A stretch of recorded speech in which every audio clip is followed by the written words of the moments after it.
Space Force casts Steve Carell in a broad satire. Reuniting Steve Carell and The Office producer Greg Daniels, Space Force carries such an impressive payload, from the star-heavy cast to the concept, it's a shame the actual show isn't better. As is, this too broad parody has sporadic moments, but consistently feels like it's trying way too hard to achieve liftoff, like an airplane movie gone wrong.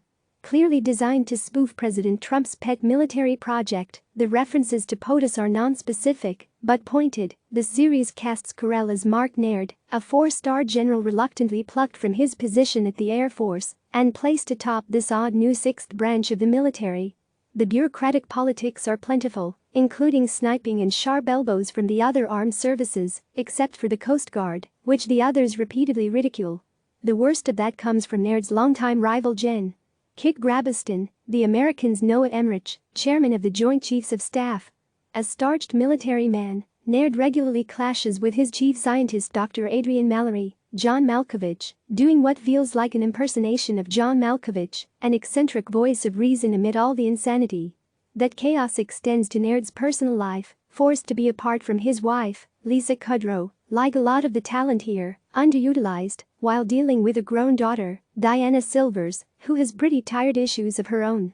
The main problem with Space Force is that it's so intent on approaching everything with an exaggerated arched eyebrow there's scant substance upon which to hang one's helmet.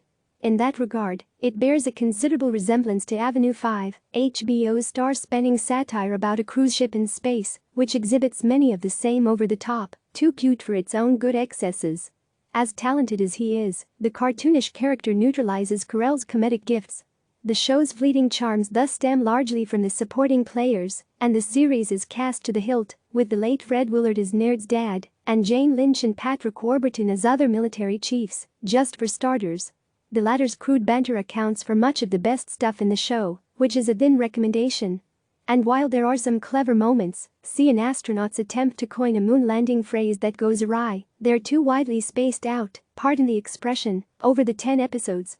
Beyond the challenge of meeting the administration's lofty goals for Space Force, Naird faces international complications, although it's painfully clear that the US government is, in this show, its own worst enemy. On paper, Space Force would seem to have a whole lot of factors working in its favor, from its talent manifest to the real-life parallels. Yet somewhere between the drawing board and its Netflix launch, it became its own worst enemy too.